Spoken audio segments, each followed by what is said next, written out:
നേർവീതി പ്രഭാഷണ പരമ്പരയിലേക്ക് ഏവർക്കും സ്വാഗതം. സുവിശേഷകൻ കുഞ്ഞുമോൻ തോട്ടപ്പള്ളി ഇപ്പോൾ നിങ്ങളുമായി ദൈവവചനം പങ്കുവയ്ക്കുന്നു. ശ്രദ്ധിച്ചാലും.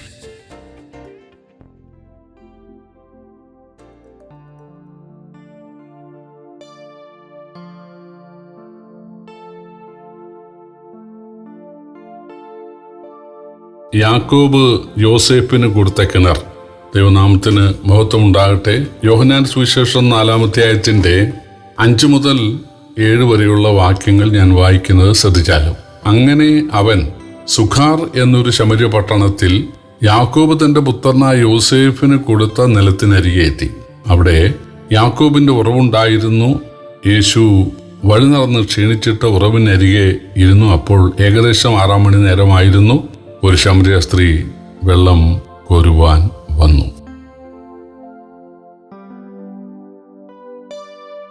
ശമര്യ സ്ത്രീ വെള്ളം കോരുവാൻ വന്നത് ഒറ്റയ്ക്കാണ്. 6 മണി നേരം എന്ന് പറയുന്നത് നട്ടുച്ചയാണ്. അത് യാക്കോബ് തൻ്റെ മകനായ യോസേഫിന് കൊടുത്ത ആ നിലത്തിലെ കിണറ്റിലായിരുന്നു. യാക്കോബ് ഈ സ്ഥലം യോസേഫിന് കൊടുത്ത കാര്യം ഉൽപ്പത്തി പുസ്തകം 48-ാം അധ്യായത്തിൽ എഴുതിയിട്ടുണ്ട്. അവിടെ എഴുതിയിട്ടുള്ളത്, ഞാൻ എൻ്റെ അമ്പും വില്ലും ഉപയോഗിച്ച് അമോര്യരോട് ഞാൻ വാങ്ങിച്ച ആ സ്ഥലം സഹോദരന്മാരുടെ ഓഹരിയിൽ കവിഞ്ഞതായിട്ട് നിനക്ക് തരുന്നു എന്നാണ് യോസേഫിനോട് പറയുന്നത്. ഞാൻ ആ വാക്യം വായിക്കാം. ഉൽപ്പത്തി പുസ്തകം 48-ന്റെ 21-22. യോസേഫിനോട് ഇസ്രായേൽ പറഞ്ഞത്, ഇതാ ഞാൻ മരിക്കുന്നു. ദൈവം നിങ്ങളോടുകൂടെ ഇരുന്ന് നിങ്ങളെ നിങ്ങളുടെ പിതാക്കന്മാരുടെ ദേശത്തേക്ക് മടക്കി കൊണ്ടുപോകും. എൻ്റെ വാളും വില്ലും കൊണ്ട് ഞാൻ അമോര്യരുടെ കയ്യിൽ നിന്ന് പിടിച്ചടക്കിയ മലഞ്ചെരിവ് ഞാൻ നിന്റെ സഹോദരന്മാരുടെ ഓഹരിയിൽ കവിഞ്ഞതായി നിനക്ക് തന്നിരിക്കുന്നു. യോസേഫിന് ഈ മലഞ്ചെരിവിൻ്റെ ആവശ്യം ഇല്ല. കാരണം മിസ്രൈമിലെ പ്രധാനമന്ത്രിയാണ്. അദ്ദേഹത്തിന് അവിടെ വലിയ ബംഗ്ലാവും ധാരാളം തോട്ടങ്ങളും വസ്തുവകകളും എല്ലാം ഉണ്ട്. അദ്ദേഹത്തിൻ്റെ ഒരു വാക്കിൻ്റെ അടിസ്ഥാനത്തിൽ തൻ്റെ 11 സഹോദരന്മാർക്കും അപ്പനും ഒക്കെ നല്ല കിടപ്പാടങ്ങൾ ഫറവോൻ നൽകിയിട്ടുണ്ട്. അപ്പോൾ യോസേഫ് മിസ്രൈമിലെ സമ്പന്നനാണ്, മഹാസമ്പന്നനാണ്. അദ്ദേഹത്തിന് ഈ മലഞ്ചെരിവിൻ്റെ ആവശ്യമൊന്നുമില്ല. പക്ഷേ യാക്കോബ് പറയുകയാണ്, അത് നിനക്കുള്ളതാണ്. വാസ്തവത്തിൽ അത് യോസേഫിന് ആ നിലവും അല്ലെങ്കിൽ ആ മലഞ്ചെരിവും അതിലെ കിണറും യോസേഫിന് അവകാശപ്പെട്ടതാണ്. കാരണം യാക്കോബ് അമോര്യരോട് വാളും വില്ലും കൊണ്ട് പടവെട്ടി നേടിയ ആ സ്ഥലത്താണ് ഇവര് സഹോദരന്മാർ ആടിനെ തീറ്റാൻ പോയത്. നമുക്കറിയാം, ശേഖേം, അതാണ് ഈ സ്ഥലം. അവിടെയുള്ള ഈ ഒരു പൊട്ടക്കുഴിയിലാണ്, വെള്ളമില്ലാത്ത ഒരു കിണറ്റിലാണ് യോസേഫിനെ തള്ളിയിട്ടത്. അവിടെ കിടന്നാണ് അവൻ കരഞ്ഞത്.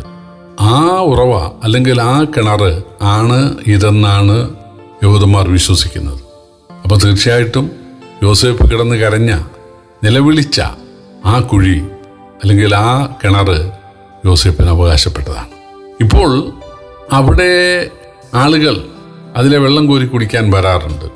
യോസേഫ് കിടന്ന് കരഞ്ഞ, അതിനാൽ യോസേഫ് അനുഗ്രഹം നേടിയ ആ കിണറ്റിലെ വെള്ളം കോരി കുടിച്ചാൽ അല്ലെങ്കിൽ ആ കിണറ്റിലെ വെള്ളം കോരി വീട്ടിലുള്ളവർക്കും കൊണ്ട് കൊടുത്താൽ വലിയ പുണ്യം കിട്ടും എന്ന് ആളുകൾ വിചാരിക്കുന്നുണ്ട്.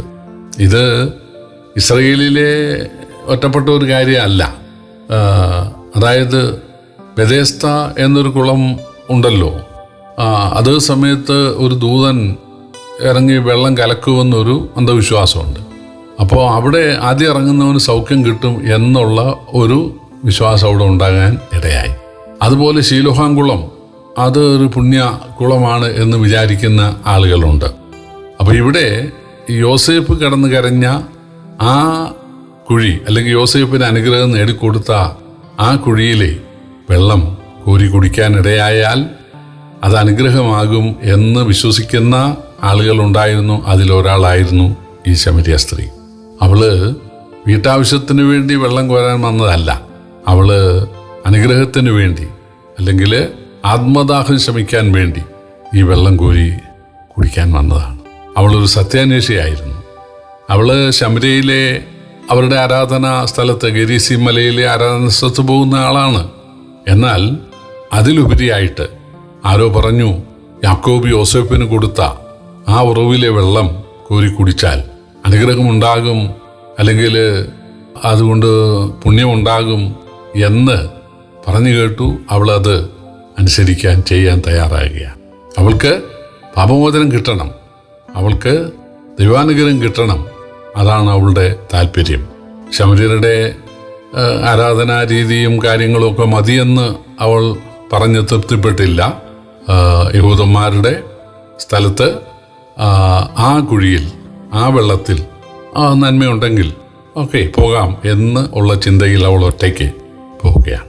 3-ാം അധ്യായത്തിൽ നിക്കോദിമോസും ഒറ്റയ്ക്കാണ് യേശുവിൻ്റെ അടുക്ക വന്നത്. അത് രാത്രിയിലായിരുന്നെന്ന് മാത്രം. ശമരിയ സ്ത്രീ ഉച്ചയ്ക്ക് ഒറ്റയ്ക്ക് പാപമോചനത്തിനായിട്ട്, ദൈവാനുഗ്രഹത്തിനായിട്ട് ഈ വെള്ളം കോരി കുടിക്കാനായിട്ടും വീട്ടിലേക്ക് കൊണ്ടുപോകാനായിട്ടും വന്നിരിക്കുകയാണ്. അത് മനസ്സിലാക്കിയ ഒരു സത്യാന്വേഷി സുഖാറിലെ കിണറ്റുകരയിലുണ്ട് എന്ന് മനസ്സിലാക്കിയ കർത്താവ് ദീർഘദൂരം അങ്ങോട്ട് നടക്കുകയാണ്. 12-ാം സങ്കീർത്തനത്തെ ഒരു വാക്യമുണ്ട്, രക്ഷയ്ക്കായി കാംക്ഷിക്കുന്നവനെ ഞാൻ അതിൽ ആക്കും. തീർച്ചയായിട്ടും എനിക്ക് രക്ഷിക്കപ്പെടണം, പാപമോചനം പ്രാപിക്കണം, ദൈവാനുഗ്രഹം നേടണം, ഒരു സ്വർഗമുണ്ടെങ്കിൽ അത് പ്രാപിക്കണം, ഒരു ആത്മീയ ജീവിതമുണ്ടെങ്കിൽ അത് നയിക്കണം എന്ന് ആത്മാർത്ഥമായി നമുക്ക് താല്പര്യമുണ്ടെങ്കിൽ തീർച്ചയായിട്ടും നമ്മെ സഹായിക്കാൻ നമ്മുടെ കർത്താവിന് സാധിക്കും. തീർച്ചയായിട്ടും അതിനുള്ള വഴി കർത്താവ് ഒരുക്കി തരും. അങ്ങനെ ഒരാളായിരുന്നു കൊർന്നല്യോസ്. കൊർന്നല്യോസ് സത്യം അറിയാൻ ആഗ്രഹിച്ചു. ദൈവം പത്രോസിനെ ആ വീട്ടിലേക്ക് പറഞ്ഞയക്കുകയാണ്. എവിടെ, ഏത് കുഗ്രാമത്തിലും അല്ലെങ്കിൽ ഏത് വീട്ടിലും ദൈവത്തിനായി ജീവിക്കുവാൻ, പാപമോചനം പ്രാപിക്കുവാൻ, ദൈവാനുഗ്രഹം നേടുവാൻ ആത്മാർത്ഥമായി ആഗ്രഹിക്കുന്ന ആളുകളുണ്ടെങ്കിൽ, അല്ലെങ്കിൽ പൂർണ്ണമായി ആ ദൈവത്തെ അനുസരിക്കാൻ മനസ്സാണ് എന്ന് പറയുന്ന ആളുകളുണ്ടെങ്കിൽ, ദൈവം അവർക്ക് അകന്നവനല്ല, സത്യമായി തന്നെ വിളിച്ചപേക്ഷിക്കുന്ന ഏവർക്കും നമ്മുടെ കർത്താവ് സമീപസ്ഥനാണ്. ദൈവം നമ്മെ സഹായിക്കട്ടെ. കർത്താവിൻ്റെ വലിയ നാമം വാഴ്ത്തപ്പെടുമാറാകട്ടെ.